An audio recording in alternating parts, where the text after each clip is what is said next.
Hello everyone and welcome to the Carcode YouTube channel. My name's Sam, and if you're new here, please make sure to hit subscribe down below for all the latest new vehicle reviews. Today I'm at Pi Motors Ford in Kendal. A huge thanks to them for making this video possible. All their links are in the description down below, and I'm going to be checking out this. This is the Ford e-Transit Custom, the fully electric version of their tried and tested custom van.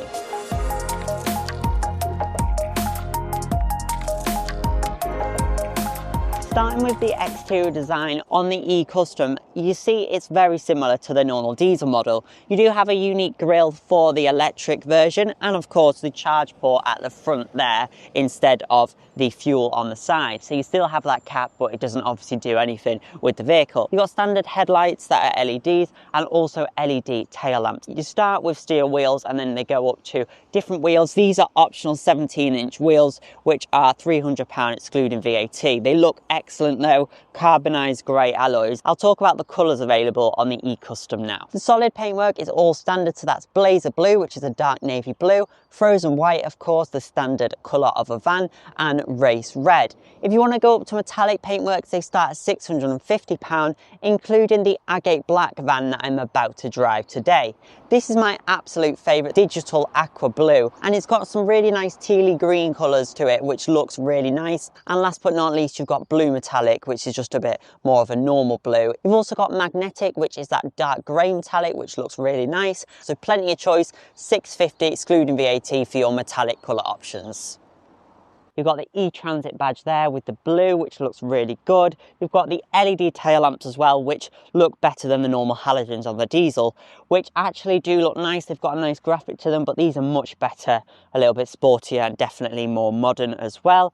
Nice bumper in body colour. Of course, that's just plastic on the normal trend model, so you have a few different tweaks. If you want something super sporty, you can also go for the e-Custom MSRT. They kit out to make look super cool, and also has over 280 PS of power to the rear wheels. So that's not only looks sporty, but it's sporty as well. And custom is spelled out here in the gloss black. It's kind of hard to see on this agate black vehicle, but it does look nice. And of course, you've got the new Ford badges with that flatter 2D effect, which stands out. You can see in the digital aqua blue, the black custom logo does pick up a lot more clearer. It looks great. There's also two different lengths you can choose with the e-Custom. You've got L1, which is a short wheelbase, such as this one, and also an L2, which is slightly longer. That of course adds a bit more money, and also is going to reduce your range a little bit, but it will add more space. And you don't have to just have it in a van configuration. You can have it in a full combi, or you can have it in a dual cab in van. There's one with an L-shaped bulkhead as well, which is really clever. So you can have long items, but also have 4 or 5 seats. It's really cool. There's a lot of customization you can do. As the name suggests, custom. It really can be tailored to exactly how you want it, either for your personal use or for business or for both. I think that's a great one. The dual cab in van model makes a lot of sense, because you could have it as your family vehicle and your work van, and all rolled into one makes a lot of sense, especially being electric. It might be quite a game changer for some people, so it's a good choice, especially lots of town journeys, but you need a bigger vehicle. This could definitely tick a lot of boxes.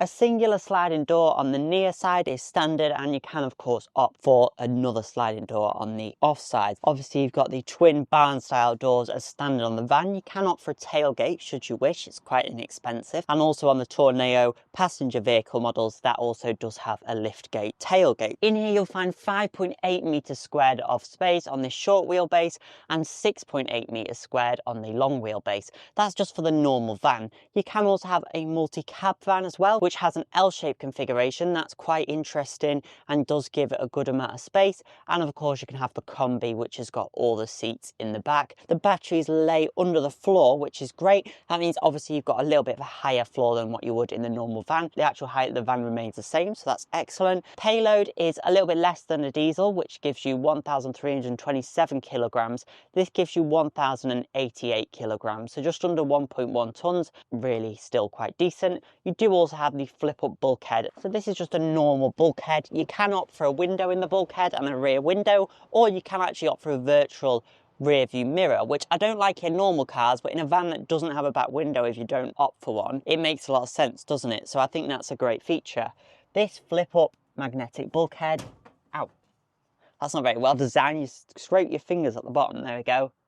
Is just the same as in the normal diesel model. That's really great. It means you can put larger planks of wood through and it goes all the way through to the cabin, or you can access the cable that I just put under the seat. So that's really good and a great practical feature on the vehicle, able to get things from the cabin into the van. You can also kit out the back of the van how you like with plugs, etc. You can have 240 volts, which is great. Obviously that makes a lot of sense. Also, the van's an appliance, isn't it? So it's easy just to think of it as such, and you plug it in at night like you plug in your tools, and you can also run things off the van, which is also great. Of course, as with all Ford vans, there's endless options, kitting out windows if you want them in there, rail systems. You can pretty much customize it to however your business needs it, so that's a great thing.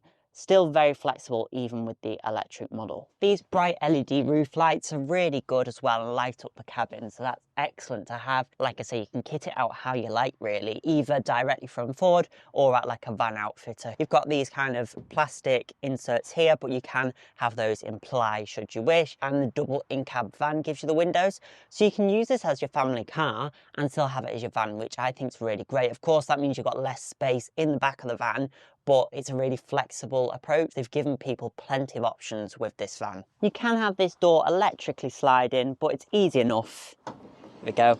Manually to do it. It's not a hard door. Also tow up to 2 tons, which is really good, especially for an electric vehicle. So you can still tow and have an EV, which is great. It's now time to drive the Custom. So we're going to drive the black demonstrator today and see how it is on the road, because it certainly looks the part, but how does it drive?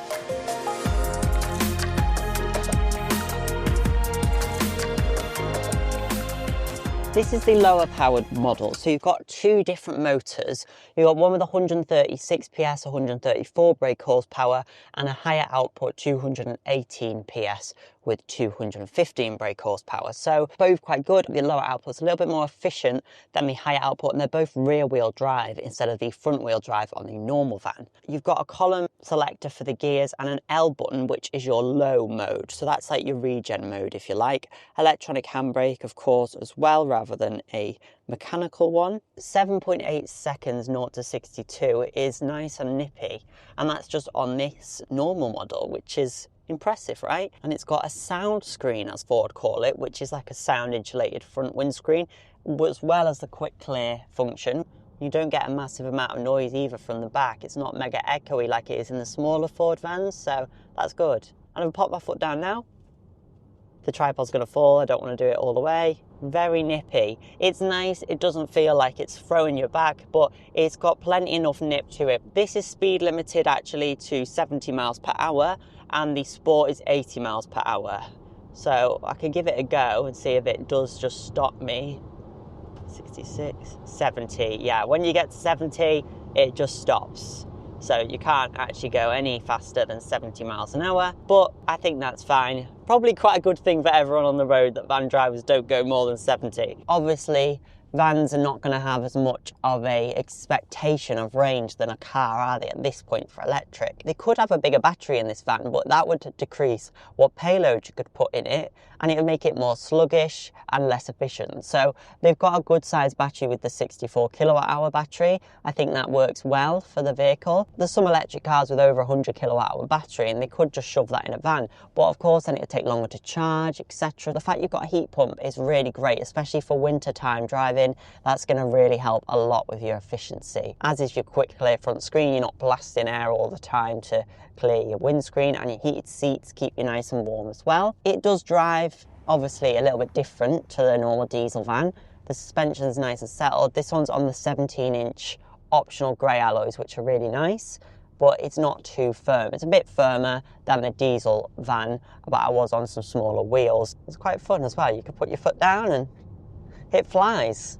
It's nice. Also, the big screen isn't too intrusive, and it means you can see what you need to see on there all at the same time as well, and that's what Ford Pro is all about, productivity and getting the most out of the vehicle. I would quite like the digital rear view mirror. I think that would be a great feature, because of course you can't see everything out the back of the van through the mirrors, but they are good. They're nice and wide, and they've been optimized for aerodynamics on the new generation of the Custom, so that it has less drag than the previous model. It's also lower than the previous model, so it can fit in multi-storey car parks and things like that. It's obviously quite a large vehicle, and you can feel that. The high up driving position gives you a really great view out of the front. It's very comfortable as well. The seats are comfortable, so it's good for longer journeys, which is always great to know. And nipping around town as well. Obviously, a van is so square that you can easily judge the size of it as well, and you've got a standard rear view camera, which helps you with reversing. It's very wide angle as well, which is really useful, of course. So you can use your mirrors, but you've also got the wide angle camera, which is really handy. And you can see exactly how far you are away from things. You've also got the front and rear sensors. So all of that together makes a lot of sense and makes it much easier to park than you might expect. The petrol plug-in hybrid model has been a bit of wheel spin there, that's the problem with the rear-wheel drive. The plug-in hybrid has been really successful as well. Having that blend of a internal combustion and electric gives you a great benefit as well. I think people are obviously trying to start to come away more from diesel vehicles now, so this is nice. This is something very familiar but made electric, which I like. A lot of people don't like the idea of electric, and maybe this category could be where people are really stuck in their ways, but I think if a company wants to really be a bit more eco-friendly as well as save some money on taxes, then this could be a great option. Especially at face value, an electric vehicle might not sound attractive to people, but you need to get behind the wheel of it to really appreciate what it's like, how it drives, etc. A van isn't really made for engagement, and arguably this is quite engaging anyway, as is the diesel van. I quite like driving it, it's nice, torquey. I have to say, this having all the torque to the rear wheels, obviously they're quite narrow tyres on a van, it does slip, especially on a looser surface. So if you're off-site a lot of the time,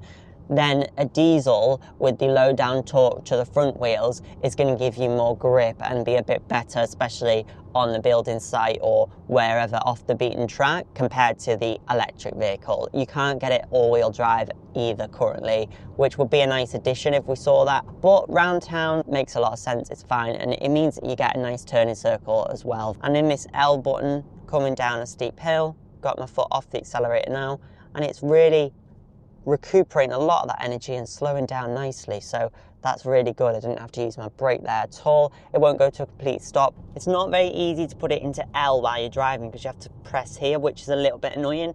It would be nice if you could just twist it somehow or push it down again to go into L mode. That is one annoying thing, but I do think the L is very good because it brakes really, really well. So coming up to here, it's recommended 30 miles an hour max speed. Come off, and it slows down nicely there.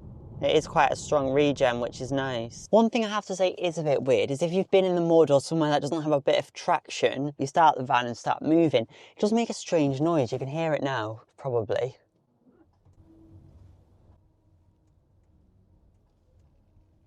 I feel like a bit like it doesn't really know what it's doing, and the traction control kicks in. It's a bit strange. I'm going to try and drive it as efficiently as possible now for the next mile, I think it is, to the dealership, if that, and see what we get. I've done about 2.5 miles per kilowatt hour on average, so I'll put on the screen what that works out to. But I'll reset this trip. You can see there, over that short time, that's probably not accurate, you know, it's not a long journey, 1.4 miles, 6.9 miles per kilowatt hour. It's not going to get you that everywhere, but just around town for short journeys, it's incredibly efficient. When it comes to charging the eCustom, well, the charge flap is at the front of the vehicle, both on the plug-in hybrid and also on the electric version, as you can see. Normally, I prefer charge points to be at the rear of the vehicle, but of course, as this is a van, this is the most practical approach. You've got 11 kilowatt hour charging, so that's just your normal AC home chargers. At 11 kilowatts is pretty good. That means the van can fully charge on 11 kilowatts in just under 7 hours. It also has DC fast charging up to 125 kilowatts. That's faster than the Vauxhall Vivaro. That means it can fast charge from 10 to 80% in just 39 minutes, which isn't too bad. It's got a 64 kilowatt hour usable battery, and that gives an official WLTP range of up to 203 miles and 199 miles on the higher output 218 PS model. Not as much as the ID Buzz, but it's very impressive. The original electric transporter had 82 miles of range, so they've come a far way, electric vans, from what we've seen before. Also, it comes with this blue cable, which I think makes a lot of sense. Instead of a black cable, it's much more visible and it looks quite cool as well. So you're easily able to plug it in on your normal home charge there. And then obviously you've got your fast charger port down here that just flips down. No faffy covers or anything like that. It's all very simple.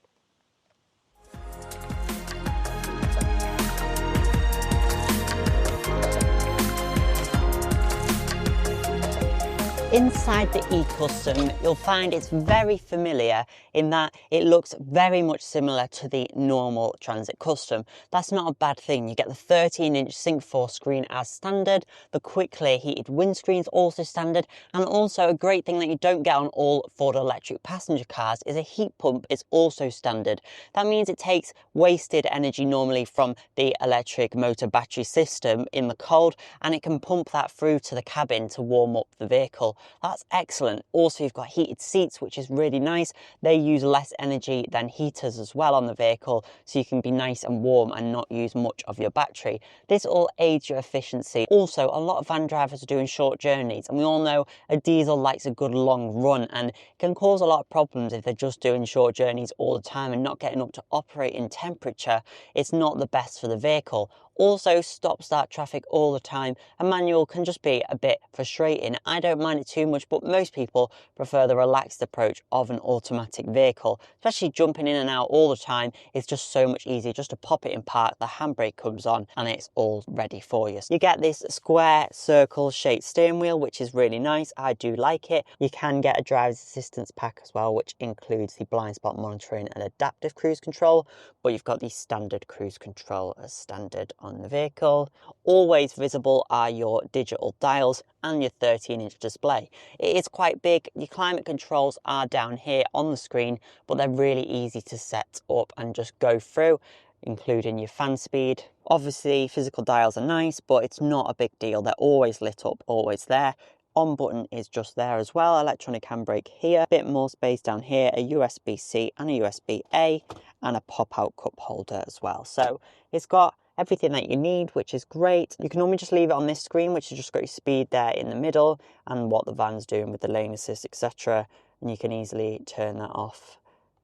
Press again, there we go, like so. Okay, so if that's annoying you, just get rid of it. So easy peasy. Really very clear as well. And you've also got a temperature gauge for the batteries, which is quite unique. I don't see that in many electric vehicles. Got some extra cubbies here. Nicola from Electrifying Fan, you can get 20 cheeseburgers in there, so that's always good to know. The seats on the Custom are also very comfortable. That's really nice. You've got this captain style armrest as well. You've got a little pull out table section here too. You can opt for different seat packs as well. As standard on the Trend model, you get black plus cloth, so a little bit more simplistic. You can opt for the vinyl diamond, that's around £300 plus VAT. As you can see, it can get mucky quite easy, the cloth, so a vinyl would work quite well. You can also pick up seat covers very inexpensively as well. This style on the limited model is called the Barlow. These are comfortable, really supportive, which is important for a van. You may be doing lots of longer journeys, so that's great. If you're doing a lot of town driving, shorter journeys, and even the odd longer trip,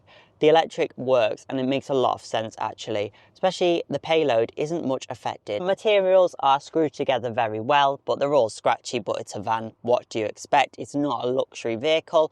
These do come in at a higher price than the diesel models, equivalent about £10,000 extra for an electric versus a diesel vehicle. However, most people won't be looking at the list price, they'll be looking at monthly costs, and on leases, these can be incredibly similar to diesels. And of course, you're getting a tax cut as well from the government, which is also a great thing, paying less benefit in kind tax, which means you can have more money in your pocket or put more money back into your business. So then, what are my thoughts on the e-Transit Custom? Well, it's such a nice, smooth vehicle to drive, and I think it'll suit a lot of people and their pockets as well. Really good on leasing and things like that, it can work out a similar price to the diesel, especially when you factor in running costs. If you're doing a lot of local journeys, this could be the perfect vehicle for you and your business. If, however, you're doing a lot of motorway driving, you'll know public charging is very expensive and it's not the fastest in the van compared to what a normal passenger vehicle can do.